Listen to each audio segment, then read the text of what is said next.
Contrary to popular belief, bedbugs don't only live in beds. They can also live right here on the floor.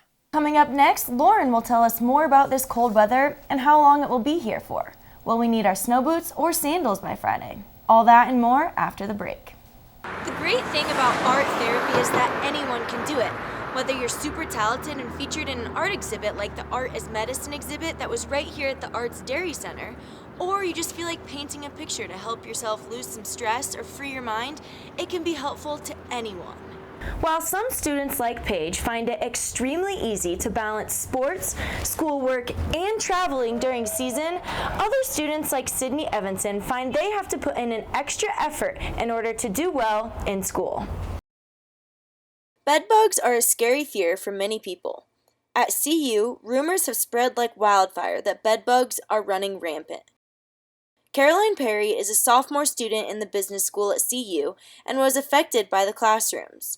In the beginning, students were simply told the classrooms were under construction.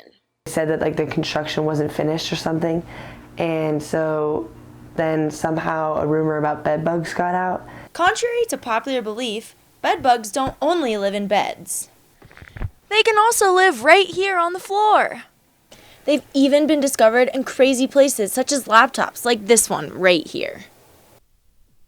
Ed von Bleicher is the Sustainability and Resiliency Program Manager for the Department of Facilities Management. He informed us that bedbugs were indeed found in 2 classrooms on campus. Doing that, we discovered what we would call a positive alert, and based on that, we responded very swiftly. We never actually found any bugs, dead or alive. After conducting tests to make sure the bedbugs were under control, the team did not stop there. In that case, we shut down those classrooms and did what we call a thermal remediation of those 2 spaces. Essentially what we're doing is bringing up temperature above 125 degrees.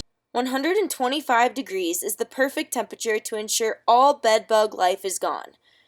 The best way to get informed about bedbugs is to go to cdc.gov/parasites/bedbugs/FAQ. Or, to find tips on what to do at CU, visit CU Boulder today and type in Campus Resources for Bedbug Detection. Annie Morsches, News Team Boulder. Paige Sunkskin knows the routine. Cracking open books, taking notes, racing to get assignments done, and studying on buses. Got 2 papers coming up due next Tuesday, which happens to be the weekend after we come back from traveling. She's a double major in Chinese and international affairs. So, it's a very paper-heavy kind of classes I take. She's also a captain on the lacrosse team, and there's a game coming up, the weekend before her papers are due. Yeah, time management is always my go-to. Yeah. Even with all the outside distractions, Ann Elliott, CU's head women's lacrosse coach, understand that school comes first. We really try to make sure they have some time on the road to get things done, and our students are very diligent about making sure they do that when they have the time, and if we can have a study room available on the road, I think they really take advantage of that. While some students like Paige find it extremely easy to balance sports, schoolwork, and traveling during season, other students like Sydney Evanson find they have to put in an extra effort in order to do well in school. For Sydney, life is not easy during lacrosse season. By the time you get to the hotel, all you want to do is just sleep, or you have to go watch film or go to team dinners, and so you can't really study and you can't really have any time to do homework.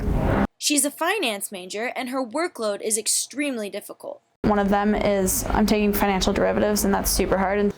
By missing class, constantly making up work, and focusing on lacrosse, she has gotten very creative in how she gets her work done. I found that the best times are to wake up early. Well, you wake up early, then you have a game that day, so you can't really get all of your sleep in.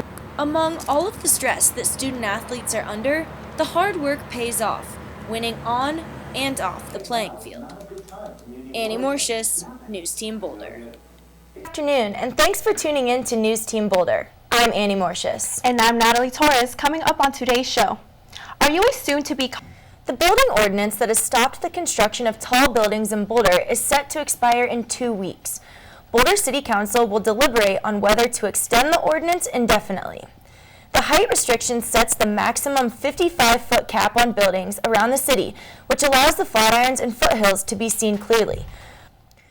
President Trump signed a new executive order yesterday blocking citizens of 6 countries from entering the United States. The countries are all predominantly Muslim, prompting protesters to say it is still unconstitutional. It is continuing the 90-day travel ban. However, President Trump removed Iraq for fear it would cause problems with defeating the Islamic State. The revision also reversed the indefinite ban on refugees from Syria, replacing it with a 120-day freeze that requires review and renewal. Looking to see a funny movie this weekend? The film Going in Style, starring Morgan Freeman, Alan Arkin, and Michael Crane, comes out this Friday and is sure to give you a laugh. The hilarious heist comedy proves you're never too old to get even.